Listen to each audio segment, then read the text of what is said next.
Thanks for joining us for another edition of Weekend Winners. Great to be back after a spring break as well. We're gearing up towards our summer carnival, and that's going to be here before you know it. We've got a big card coming through on Saturday night. 11 races. We start at 5:40. A good free-for-all as well. Turn it up, going up against the likes of Cruz, Bramack and Will the Wizard. In this edition of Weekend Winners, I'm going to speak with Lachie Manzelmann and Leonard Cain.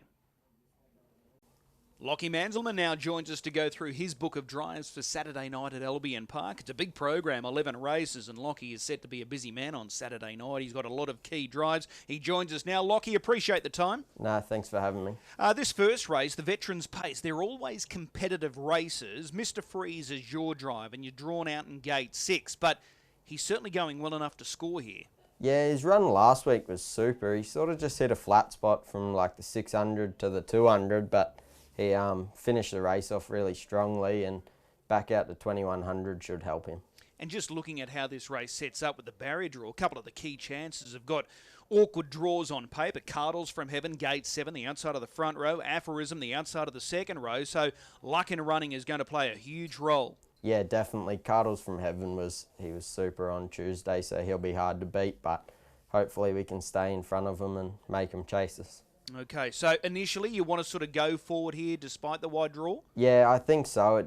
He's one of those horses that makes it hard for him to get into the race because he hits that flat spot when everyone else is quickening and they sort of get away from him. Okay, Chuapika Glory is a gate speed horse, but as he is showing now, he likes to lead out hand over. So is there a possibility that you could be that horse to take the lead from Chuapika Glory? Yeah, well, we'll just see how we go. We'll roll across there and play it as it comes, but yeah, sitting in the chair is probably not the worst spot for him anyway. Okay, a couple of others in this race that certainly look like they're going to be in the thick of things. Swaggy Shannon was okay sectionally last week. Key Largo drops back to Veterans grade. Sammer's Perfection was good last week as well, so it is going to be competitive. Yeah, it's always the same with those Veterans races. They're all there, they just need their chance and their slice of luck. Okay, Mr. Freeze, a good shot for you there in the opener. Race 2, this is probably the highlight of the night for mine. This is a really deep MO-type race. You're driving Glenletty Boy. He's fit and he's in form. He lands the inside gate. Are you keen on his chances? I actually really like his chances in that.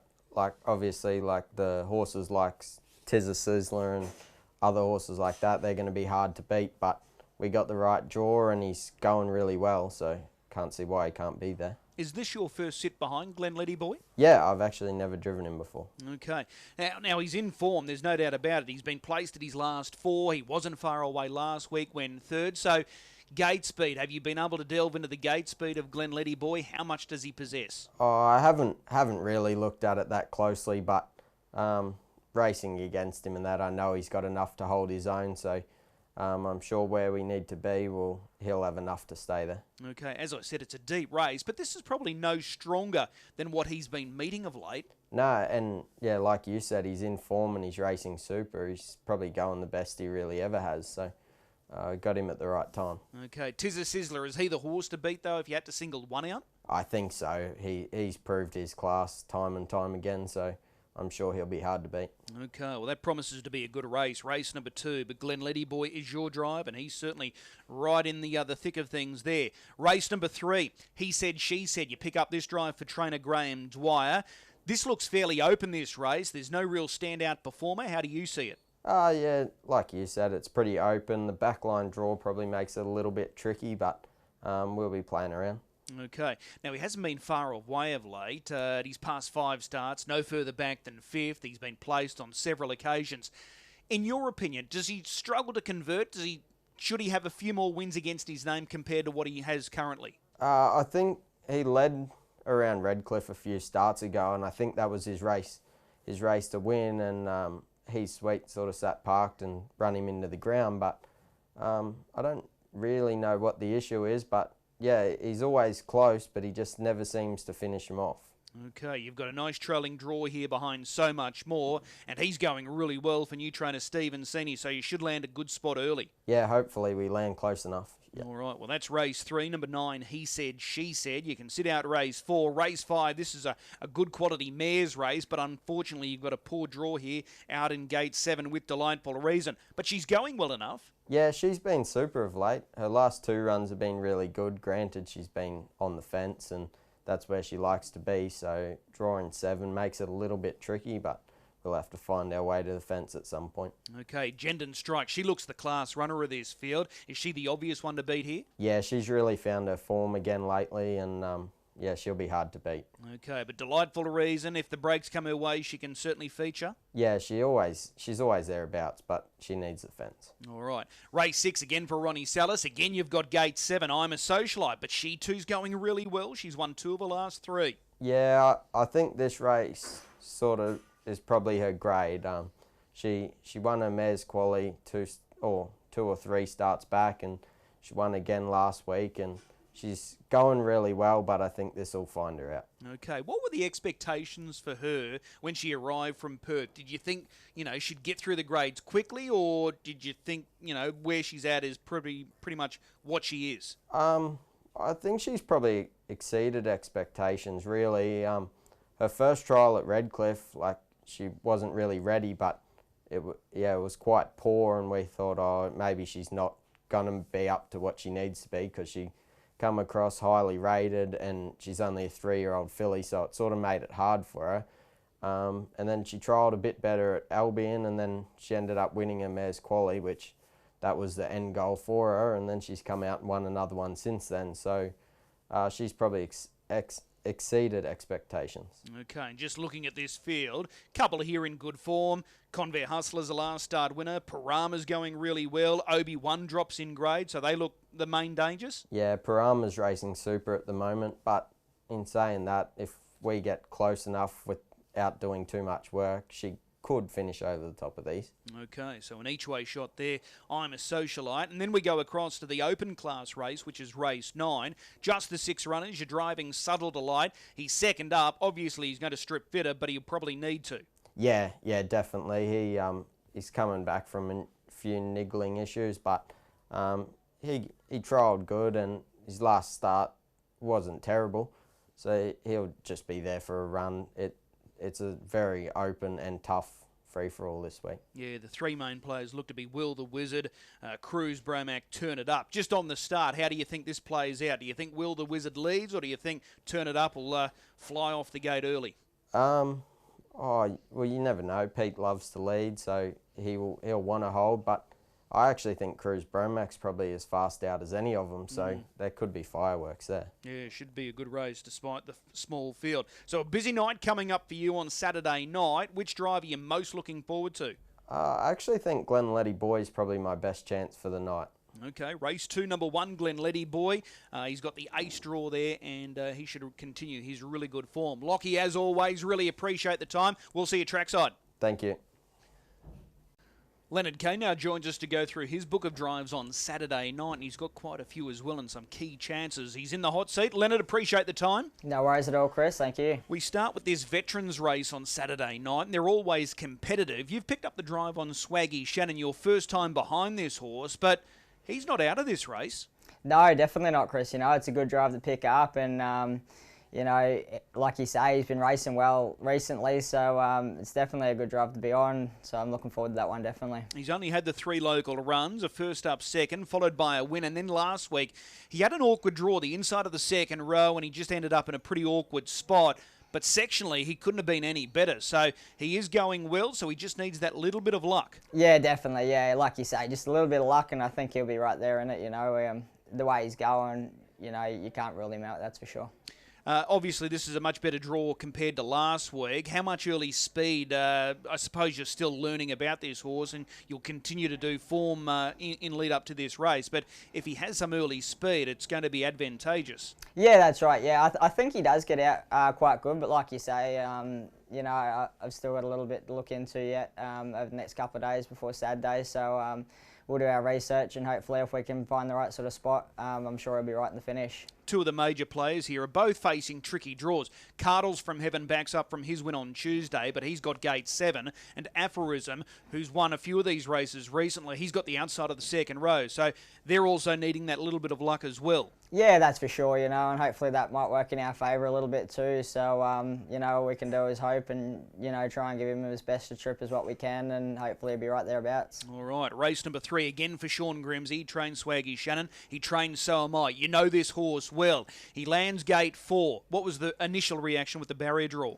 You know, it's sort of don't know really what to make of it, to be honest. You know, obviously we got Brian Christopher and that drawn to our inside, so it's all going to be crucial sort of where we land early, and I think, you know, we've probably got to be up close if possible to feature. I think he probably didn't look great last start, but, you know, I was happy enough with his run. It was a quick last half, and you know, I thought he found the line well once he sort of got out, and so, you know, like you say, gate 4 is a little bit of a tricky draw, but in saying that, he is racing well enough, and hopefully if we can get the right sort of spot, I'm sure he'll be right thereabouts. Okay, so that first 200, 300 metres is going to be all important. Just looking at this field, there's no standout, is there? Not really, you know. They're quite an even bunch, so like I say, it's all going to come down to where everybody lands and, you know, who gets the best trip, I suppose. Okay, well, that's So Am I in race number 3. Let's go across to race 4. Rock Bottom, you've been with this guy at his past couple of starts. He's going well. He never puts in a bad one, but he lands, you know, somewhat of a tricky gate here on Saturday night, gate 4. How do you rate his chances? Yeah, you know, off his run last week, I was thrilled with the way he got home on Saturday night there. You know, I just, with the speed inside me and that early burn, I decided to duck back and drive for shortcuts and for luck, and he smashed the line, you know. Every time he got a gap, he took it, and when I sort of had the pullback off Matthew Nielsen's back late, you know, I checked back off him, and he moved through that gap better than what I thought he probably should have, considering, you know, how quick we had run the last half. I thought his run was extraordinary on Saturday night, so I think if we can get an economical trip and not do much early, I think that's going to be key, and I think that he'll be smashing the line again. Okay, would you say this is stronger than last week's race? I probably would, yeah, to be honest. I haven't had a great look at it yet, but it's probably, you know, last week's race, it's probably got a little bit more depth this week. So in saying that, I think he's well and truly up to it. So like I say, it's all probably going to come down to the trip and getting the gaps late. Okay, well, that's Rock Bottom, race 4. Race 5, you're driving the pole marker here. Number 1, Wahakan Dream for your wife, Bethany. She finally lands a good draw, so she hasn't had a great deal of luck with barrier draws, but can she make full use of this inside gate? Yeah, I think she can, Chris. You know, like you say, she hasn't been drawing great and hasn't been having the best of trips, but I was really happy with the run there on Saturday night. You know, she hit the line quite well, and when I moved off Trent Dawson's back late, you know, she really made full use of the run and smashed the line. It was only, I think, 4 metres, or 3 or 4 metres away from the winner in the end, and I thought that was quite convincing, you know, the way that Arnie Bella had been racing, and I didn't expect to probably get that close, but she's been getting better and better each run, and I think we're sort of on track with her now. A few starts back, I was a little bit probably disappointed. I didn't really think that she was coming off the helmet and moving as good as what she could, but Saturday night was more convincing, so I think that's definitely promising, and with the good draw, hopefully we can make use of it and be handy. And I think if she produces another run like last week, she'll be right thereabouts. Okay, the obvious question is, how much gate speed does she own? Can she make full use of this inside draw? Well, I think she can. You know, obviously we haven't used her out that often since we've had her, but I think she can sort of get out enough to hold her own, so we've definitely got options. Okay, Jendon Strike looks the class runner of this field. Is she the horse to beat? Yeah, I think so, and obviously Molly's Marielle's been going well as well, so you know, they're probably the two that we've probably got to keep our eye on a little bit, and you know, I think, like I say, if she produces another run like she did last week, I think she's probably good enough to win it with the right trip. Okay, good chance there. Wahakan Dream, race 5. Race 6, you're driving, no doubt. He's drawn the inside of the second row, but this is not a bad draw for a horse like him. No, that's right. You know, inside the second line, like you say, following out Conveyor Hustler. So it's not a bad draw, and he does love that peg run. I thought he's another one that I thought was super last Friday. You know, he obviously blasted off, took a sit, and I was really happy with the way that he worked to the line behind a nice horse. So I think producing another run like that, and I'm sure he will, he's quite consistent. As long as we get a good gap late, I think he'll be right thereabouts. Just looking at that front line on Saturday night, how do you think it sort of sets up early? Conveyor Hustler 1, Flow Rider 2, Parama 3, Obi 1 out in 5. He can run the gate. So do you expect early pressure? I do, yeah. I think there'll be a bit of pressure there, obviously, from Parama and Obi-Wan. So I'm sure it'll be, you know, quick first couple of 100 metres, and that's probably going to be the telltale of the race a little bit too. The faster the better for you. Absolutely. Yeah, okay. So no doubt looks a really good chance there, despite that draw the inside of the second row in race number 6. Let's go across now to race 8. You had the choice here between Copywriter and Clowns to the left. You're down to drive Clowns to the left. She was a real eye-catcher last week. Absolutely, yeah, you know, and that's probably, you know, what forced my hand with that decision. I obviously had the option between the 1 and Clowns to the left, and went with Clowns to the left because, like you say, she smashed the line last week. You know, she got buried back on the fence, and you know, when she got those late runs, she really made full use of them. And I was actually unlucky in the end. Probably, you know, I kept having the check off backs the whole out the straight, and she just absolutely smashed the line. So that was quite convincing, and you know, she's a mare that, you know, has got ability too. So I think if we can sort of get an economical trip for that first part of the race, and hopefully if we can get the right gaps late, we can make full use of them this week. Well, last week that was her second run back, so there's still a little bit of fitness to come, I'm tipping. Absolutely, you know, yeah, like I say, I think she's going to get better and better off each run for the next couple of starts, and there definitely wasn't anything wrong with last week's run. And there's no standout in this field. There's some solid mares there that are going well, but everyone needs that little bit of luck. Absolutely, yeah, you know, and I think the racing these days is so even that it does come down to draws and luck and who gets the right trips. So it's just going to all come down to those few things on Saturday night, I think. Okay, we've got you there all night on Saturday night because you're in the last with your old mate Just a Bit Noisy. He's fresh up and it's a mobile start. So is that suitable for him, fresh up? Yeah, you know, I think he's quite versatile. You know, he sort of doesn't worry him whether it's a mobile or a stand. He's a good beginner from both. The draw is probably a little sticky.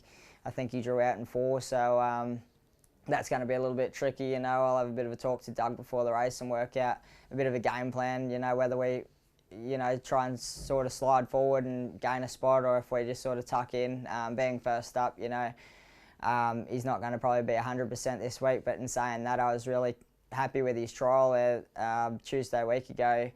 He was really sharp, and I didn't really expect him to be that sharp considering that he was fresh up and only had probably a month's work. So I think he's going to be better this week, but in a couple of weeks' time, I think he'll be back to his best, and he'll be one to keep an eye on over the next couple of weeks. He never runs a bad race though, does he? Absolutely not. You know, he's always consistent, and you know, even when you think that he sort of had a bit of a tough trip or something, he always finds himself in that first few at the finish. So he's one that I look forward to each week.